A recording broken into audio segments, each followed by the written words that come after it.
नमस्कार, आप देख रहे हैं लोकोत्तर न्यूज। मैं हूं आपके साथ हर्षिता। ये करते हैं खबरों से शुरुआत। सीएम शिवराज सिंह चौहान ने गुरुवार को भोपाल के मिंटो हॉल में आयोजित कार्यक्रम में मध्य प्रदेश के 1891 सूक्ष्म लघु और मध्य उद्यमों का वर्चुअल शुभारंभ किया। राज्य स्तरीय वर्चुअल कार्यक्रम में उत्कृष्ट एमएसएमई इकाइयों और स्टार्टअप का सम्मान किया। विभाग की ओर से प्रशस्ति पट्टिका प्रदान की गई। इस कीर्तिमान कार्यक्रम में प्रारंभ होने वाले इन उद्यमों में 4,200 करोड़ रुपए के निवेश के साथ 50,000 युवाओं को रोजगार मिलेगा। सीएम शिवराज ने कहा कि हमारा लक्ष्य है हर महीने 1 लाख और साल भर में 12 लाख रोजगार सृजित करना, और हम इसे पूरा करने में कोई कसर नहीं छोड़ेंगे और इसे पूरा करने के सबसे बड़े माध्यम एमएसएमई रहेंगे। उन्होंने कहा, नई कलेक्टर विकास नीति में उद्यमी अपने डिजाइन से शासकीय भूमि पर क्लस्टर बना सकेंगे। एमएसएमई उद्यमों को अंतर्राष्ट्रीय बाजार मिल सके, इसके लिए ई कॉमर्स पोर्टल से जोड़ने का कार्य जारी है। मुख्यमंत्री उद्यम क्रांति योजना उद्योगों के भार वहन करने में मदद करेगी। हमारे साथ आज उपस्थित हमारे एमएसएमई मंत्री जो बहुत कुशलता के साथ काम कर रहे हैं, एक तरफ एक लगन उनके मन में काम करने की है। अलग अलग जिलों में, पूरे प्रदेश में मुझे सुन रहे मेरे सांसद साथीगण, विधायक साथीगण, मंत्री साथीगण, उद्योगपति मित्रगण, मेरी बहनों, मेरे भाइयों और बेटे बेटियों, आज का दिन मध्य प्रदेश के इतिहास का ऐतिहासिक दिन है। आप जानते, आज एक दिन में 1891 उद्योग या तो प्रारंभ हुए या उनके निर्माण का काम प्रारंभ हुआ है।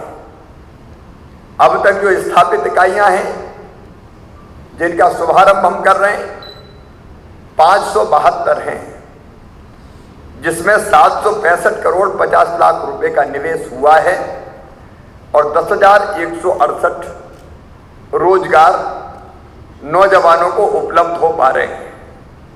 अभी जिनमें काम चल रहा है, आगामी 3 माह में जो इकाई स्थापित हो जाएगी उनकी संख्या है 296। 608 करोड़ 72 लाख रुपए की लागत से ये स्थापित हो रही हैं और 7,492 नौजवानों को रोजगार देंगी। आगामी 6 माह में जो इकाइयां स्थापित होगी, जिनका काम प्रारंभ हो रहा है और 6 माह में स्थापित हो जाएंगी, ऐसी इकाइयां हैं 1023। इनमें 2,852 करोड़ 88 लाख रुपए का निवेश होगा और 33,066 नौजवानों को रोजगार मिलेगा। कुल मिलाकर 1,891 इकाइयां, 4,227 करोड़ 10 लाख रुपए का निवेश और 50,726 रोजगार। शायद एक दिन में एमएसएमई की इतनी इकाइयों का प्रारंभ होना या काम का प्रारंभ होना अपने आप में एक रिकॉर्ड है। मैंने प्रारंभ में उल्लेख किया था कोरोना के संकट का। प्रदेश सहित शहर में कोरोना के मामले लगातार बढ़ रहे हैं। ऐसे में जहां एक और शासन प्रशासन के द्वारा कोरोना गाइडलाइन का सख्ती से पालन कराया जा रहा है, वहीं दूसरी ओर कोरोना गाइडलाइन का उल्लंघन करते हुए रामपुर स्थित महर्षि स्कूल में 10वीं और 12वीं की प्री बोर्ड की परीक्षा आयोजित की जा रही थी। जैसे ही इसकी जानकारी अखिल भारतीय विद्यार्थी परिषद के कार्यकर्ताओं को लगी, वे छात्रों के परिजनों के साथ स्कूल पहुंचे और प्रदर्शन करते हुए जमकर हंगामा किया। इस दौरान विद्यार्थी परिषद के कार्यकर्ताओं ने प्रबंधन से बात की तो प्रबंधन ने स्कूल में किसी भी प्रकार की कक्षाएं और परीक्षाएं आयोजित होने से मना कर दिया। लेकिन जब विद्यार्थी परिषद के कार्यकर्ताओं ने स्कूल के अंदर जाकर देखा तो क्लासों में बड़ी संख्या में बच्चे मौजूद थे और यहां पर कोरोना गाइडलाइन का पालन भी नहीं किया गया था, जबकि स्कूल के 2 छात्रों की कोरोना रिपोर्ट भी पॉजिटिव पाई गई है, जिसके चलते अभिभावक भी प्री बोर्ड की परीक्षा के विरोध में थे। अखिल भारतीय विद्यार्थी परिषद द्वारा स्कूल में हंगामा किए जाने की खबर लगते ही रामपुर संकुल प्रभारी अरविंद अग्रवाल मौके पर पहुंच गए, जिन्होंने भी स्कूल द्वारा कोरोना गाइडलाइन का उल्लंघन माना और इस संबंध में डीईओ को अवगत कराने की बात कही। वहीं विद्यार्थी परिषद के द्वारा भी संकुल प्रभारी को शिकायत पत्र सौंपते हुए स्कूल प्रबंधन पर कार्रवाई करते हुए मान्यता रद्द किए जाने की मांग की है। जैसा कि कोरोना का प्रकोप बढ़ रहा है, तालाबंदी जैसे हालात पुनः मध्य प्रदेश में बढ़ रहे हैं। हम शहर के एक प्रतिष्ठित स्कूल महर्षि स्कूल की बात करें तो आज जब विद्यार्थी परिषद के कार्यकर्ताओं को जब जानकारी मिली कि महर्षि स्कूल में लगभग 1000 बच्चे एक साथ पढ़ाई कर रहे हैं, परीक्षाएं दे रहे हैं, उसको लेकर जब विद्यार्थी परिषद के कार्यकर्ता सुबह 7:30 बजे स्कूल प्रबंधन के पास पहुंचे तो स्कूल प्रबंधन ने कहा यहाँ पे ऐसा कुछ नहीं हुआ रहा। जब विद्यार्थी परिषद के कार्यकर्ताओं ने क्लास में झांक के देखा तो उनकी भी आंखें चौंधिया गईं कि इतने सारे बच्चे एक साथ क्लासों में कैसे पढ़ रहे हैं, बिना सोशल डिस्टेंसिंग के साथ यहाँ पे बच्चे पढ़ाई कर रहे थे एवं परीक्षाएं दे रहे थे, जिसका विद्यार्थी परिषद ने विरोध किया। जब विद्यार्थी परिषद के कार्यकर्ता स्कूल प्रबंधन के पास पहुंचे तो उनका गोलमोल जवाब आया कि ऐसा हम कुछ नहीं कर रहे हैं। परंतु जब विद्यार्थी परिषद ने अपना प्रदर्शन शुरू किया तो यहाँ पे जिला शिक्षा अधिकारी के साथ BRO साहब भी मौजूद थे। उनके साथ हमने एक अपनी लिखित शिकायत भी दी है। उन्होंने भी शिकायत की यहाँ पे कोरोना प्रोटोकॉल का उल्लंघन किया जा रहा था और विद्यार्थी परिषद भी यह मांग कर रही है कि स्कूल प्रबंधन के खिलाफ कार्रवाई की जाए। शासन से भी यह मांग कर रही है कि स्कूल प्रशासन की मान्यता रद्द की जाए। सर्वम सिंह राठौर, महानगर में। अभी यहाँ पे अधिकारी आए थे और आपने एग्जाम चल रहा था, अभी ABVP ने आपका प्रदर्शन भी किया है, वहाँ कम से कम 500 छात्राएं थे अंदर, क्या कार्रवाई आपके द्वारा? यहाँ पे DO साहब ने ये बताया कि अब विद्यार्थी परिषद के कुछ छात्रों के द्वारा यह आपत्ति ली गई कि यहाँ पर एग्ज़ाम चल रहा है। शाला प्रबंधन से बात करने पर इनके एनुअल एग्ज़ाम हो गए हैं। 10वीं 12वीं के प्री बोर्ड के लिए बच्चे आए हुए थे। अभी यहाँ इनसे बात करने के बाद जो विद्यार्थी परिषद के सदस्य हैं उनको ये आपत्ति है कि प्राचार्य द्वारा ठीक से बात नहीं की गई है। पूरी कार्रवाई सुनने के बाद मैं जिला शिक्षा अधिकारी को अवगत कराऊँगा। जिला शिक्षा अधिकारी कलेक्टर महोदय को अवगत कराएंगे और कोरोना की जो नियमानुसार कार्रवाई होगी वो संस्था पे की जाएगी। कितना जायज़ है, यहाँ कोरोना एक तरफ चल रहा है और अब जो था अब आगे से न यहाँ क्लास लगेगी न परीक्षा होगी कोई, उसका मैं आपको आश्वासन देता हूँ। हाँ, अरविंद अग्रवाल, संकुल प्रचार। सेवड़ा विधायक घनश्याम सिंह ने क्षेत्र में बढ़ रही आगजनी की घटनाओं से किसानों को फसल में हो रहे नुकसान पर चिंता व्यक्त करते हुए सेवड़ा जनपद पंचायत के CEO AM गुप्ता को पत्र लिखकर आगजनी की घटनाओं को रोकने और त्वरित बचाव के लिए प्रभावी कार्यवाही करने के लिए निर्देशित किया है। पत्र में उल्लेख है कि सेवड़ा जनपद क्षेत्र की 22 ग्राम पंचायतों में मौजूद फायर फाइटर वाटर टैंकरों को आगजनी की घटनाओं की सूचना मिलने पर तत्काल आग बुझाने के लिए भिजवाने की व्यवस्था सुनिश्चित करें। ग्राम पंचायत सचिवों और सरपंचों को निर्देशित करें कि वो फायर फाइटर वाटर टैंकरों में हवा और पानी भरकर तैयार रखें और आगजनी की सूचना मिलने पर संबंधित क्षेत्र की नजदीकी ग्राम पंचायत से फायर फाइटर वाटर टैंक आग बुझाने में मदद के लिए भिजवाना सुनिश्चित करें। विधायक श्री सिंह ने पत्र के माध्यम से ये भी निर्देश दिए कि जनपद कार्यालय में इस बाबत एक कंट्रोल रूम गठित किया जाए।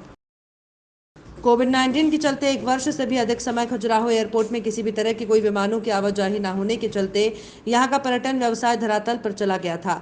अब एक बार फिर से मई माह के प्रथम सप्ताह यानी 4 मई से एयर इंडिया की दिल्ली, बनारस, खजुराहो और फिर वापसी खजुराहो से दिल्ली के लिए विमान सेवा प्रारंभ की जा रही है, जो निश्चित रूप से सराहनीय है। उक्त आशय की जानकारी खजुराहो एयरपोर्ट के निदेशक प्रदीप कुमार बेच ने प्रदान की। उन्होंने कहा कि कोविड-19 के चलते कुछ भी कह पाना हालांकि संभव नहीं है, लेकिन सब कुछ सही रहा तो मई माह में हफ्ते में 2 दिन के लिए एयर इंडिया की फ्लाइट प्रारंभ हो जाएगी, जो पर्यटन के दृष्टिकोण से कुछ हद तक सही है। हालांकि मार्च के बाद अप्रैल से अगस्त सितंबर तक ऑफ सीजन रहता है, इसलिए ऐसी स्थिति में अभी फिलहाल फ्लाइट में ज़्यादा यात्रियों की अपेक्षा नहीं की जा सकती। खजुराहो एयरपोर्ट में कब से फ्लाइट कनेक्टिविटी शुरू हो रही है? कोविड के बाद अभी तक जो इन्फॉर्मेशन मेरे पास हस्तगत हुआ है तो मई 1 से एयरपोर्ट में हफ्ता में 2 दिन चालू होने का प्लान है एयर इंडिया तरफ से, और बाकी फर्दर इन्फॉर्मेशन मेरे पास से नहीं मिला है। फिलहाल कब सुना है मई से शुरू हो रहा है? हाँ, मई से शुरू हो रहा है और हफ्ते में 2 दिन शुरू हो रहा है। तो फर्स्ट वीक से शुरू हो रहा है? मोस्ट प्रोबेबली फर्स्ट वीक में शुरू होगा। हाँ हाँ, होने का उम्मीद है। तो हफ्ते में कितने दिन चलेगा? हफ्ते में 2 दिन चलेगा। 2 दिन चलेगा। तो ये रूट कौन सा है? ये रूट वही जो पुराना रूट था, वाराणसी, खजुराहो, खजुराहो टू वाराणसी। और दिल्ली?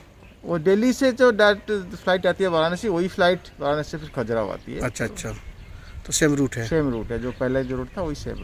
जबलपुर कैंट थाना क्षेत्र में पकड़े गए 3 शातिर वाहन चोरों के संबंध में एएसपी गोपाल खांडेल ने जानकारी देते हुए बताया कि कैंट थाना पुलिस को मुखबिर से सूचना मिली थी कि सदर पैंटी नाका में 3 संदिग्ध युवक एक काले रंग की स्प्लेंडर मोटरसाइकिल बेचने की फिराक में खड़े हुए हैं।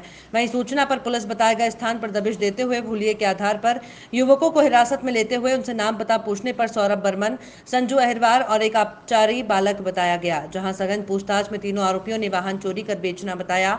जहां पुलिस ने आरोपियों की निशानदेही पर 15 मोटरसाइकिल विभिन्न थाना क्षेत्रों से चोरी कर बेचना स्वीकार किया। वहीं वाहन चोरों को चोरी की गई 10 वाहनों को अलग अलग जगह अन्य युवकों को बेचना बताया। जहां पुलिस ने बेची गई मोटरसाइकिलों को जब्त करते हुए वाहन खरीदने वालों के ऊपर भी कार्रवाई की। किया गया है। इसके अलावा 5 ऐसे लोग हैं जो चोरी की मोटरसाइकिलें उपयोग कर रहे थे और बेचने का कार्य भी करते थे। ऐसे 5 लोग भी इस प्रकरण में गिरफ्तार किए गए हैं। इसमें कल की ये घटना है। थाना प्रभारी कैंट श्री विजय तिवारी को इस बात की सूचना मिली कि सृजन चौक में 3 लड़के एक मोटरसाइकिल लेकर खड़े हैं, जो ऐसा लग रहा है, मुखबिर ने बताया कि ये मोटरसाइकिल चुराने का बेचने का काम करते हैं। इस सूचना पर थाना प्रभारी के द्वारा सृजन चौक में घेराबंदी करके इन 3 बदमाशों को राउंड अप किया गया, पकड़ा गया, पूछताछ की गई। पूछताछ करने में उनके द्वारा शहर के विभिन्न स्थानों से ये 15 मोटरसाइकिलें चोरी करना स्वीकार किए गए। लगातार कार्रवाई की गई, 2-3 टीमें बनाकर लगातार बरामदगी की कार्रवाई की गई। उसमें ये 15 मोटरसाइकिलें अब तक बरामद हो चुकी हैं। इसमें 10 मोटरसाइकिलें शहर के विभिन्न थानों में, कैंट में, गोरखपुर में और ओमती में, ऐसा अलग अलग थानों में इनके संबंध में केस। बढ़ते कोरोना संक्रमण के बीच मध्य प्रदेश में ऑक्सीजन की कमी ने फिर एक बार चिंता बढ़ा दी है। ऑक्सीजन से लेकर रेमडेसिविर इंजेक्शन तक के लिए मुसीबत खड़ी हो गई है। सरकार का पूरा फोकस अस्पतालों में इलाज की व्यवस्थाओं पर है। राज्य सरकार ने बुधवार को भिलाई स्टील प्लांट से 60 टन ऑक्सीजन रोज सप्लाई करने का करार कर लिया है। पहली खेप मध्य प्रदेश को अगले 1-2 दिन में मिलने की उम्मीद है। वहीं मध्य प्रदेश कांग्रेस कमेटी मीडिया विभाग का प्रतिनिधिमंडल गुरुवार को AKVN कार्यालय विठल मार्केट में ऑक्सीजन प्लांट बाबई और अन्य प्लांटों संबंधित जानकारी देने अधिकारियों से मिला। प्रतिनिधिमंडल ने चर्चा के उपरांत बताया कि मुख्यमंत्री शिवराज सिंह चौहान ने बाबई में 200 टन ऑक्सीजन के प्लांट की घोषणा सितंबर माह में ही कर दी थी, जिसके लिए अक्टूबर महीने में 11 एकड़ जमीन का आवंटन भी हो चुका है। और जब मध्य प्रदेश में ऑक्सीजन की मांग लगातार बढ़ती जा रही है, तब वहां मात्र फेंसिंग का कार्य ही हुआ है। पूर्व नेता प्रतिपक्ष अजय सिंह ने कहा कि शिवराज सिंह सरकार ने ऑक्सीजन का इंतजाम न कर कोरोना मरीजों की श्वास नली से प्राणवायु छीन ली है। ऑक्सीजन के अभाव में सभी अकाल मृत्यु के शिकार हो रहे हैं। शिवराज सिंह वास्तविकता से परे जाकर जनता के साथ साथ अपने आप को भी धोखा दे रहे हैं। क्या यही आपका स्वास्थ्य आग्रह है? मेरी समझ से तो ये मिथ्याग्रह है, जो झूठ की बुनियाद पर खड़ा है। गांधी जी के सत्याग्रह से आप कोसों दूर हैं, उसे कभी नहीं पा सकते। अजय सिंह ने कहा कि जब कोरोना खत्म ही नहीं हुआ तो संविदा पर रखे गए सैकड़ों स्वास्थ्य कर्मियों को क्यों हटा दिया गया? इस कारण आज जांच केंद्रों पर अफरा तफरी मची हुई है। बाबई में ऑक्सीजन प्लांट लगेगा और 200 टन ऑक्सीजन पैदा होगी। इस संबंध में AKVN के ऑफिस में उपस्थित हुए तो यहाँ पर आकर हमने जानकारी हासिल करना चाहिए कि आखिर जो प्लांट शिवराज सिंह चौहान जी दिसंबर माह में वजूद में लाने वाले थे, जिसके लिए उन्होंने सितंबर में घोषणा करी थी, और अक्टूबर माह में जो हमें यहाँ जानकारी मिली 11 एकड़ ज़मीन कंपनी को दे दी गई, उसके बावजूद आज तक ऑक्सीजन क्यों नहीं मिली? तो वस्तु स्थिति यहाँ ये निकल रही है कि जो ज़मीन आवंटन के बाद में आज तक उस ज़मीन पे पिछले 10 दिन पहले फेंसिंग का काम प्रारंभ हुआ है। कहीं जो ऑक्सीजन प्लांट है उससे संबंधित एक ईंट भी अभी वहाँ नहीं लगाई गई है, एक शेड भी नहीं बना है। और आज मध्य प्रदेश पुनः उस स्थिति में आके खड़ा हो गया है जब ऑक्सीजन के कारण यहाँ मृत्यु हो रही है। चाहे भोपाल का JP अस्पताल हो, चाहे सागर हो, चाहे इंदौर हो, सब जगह ऑक्सीजन की त्राहिमाम चाहिए। क्या समय से नहीं सर इसकी दफ्तर बन जाना चाहिए था, अस्पताल में जाना चाहिए था? जो अधिकारियों से मैंने चर्चा करी उनके अनुसार यदि कंपनी ईमानदारी से और सही तरीके से काम करती तो 6 महीने से 1 साल के अंदर वो इस प्लांट को चालू कर सकते हैं। खबरों में फिलहाल इतना ही। आप देखते रहिए लोकोत्तर न्यूज।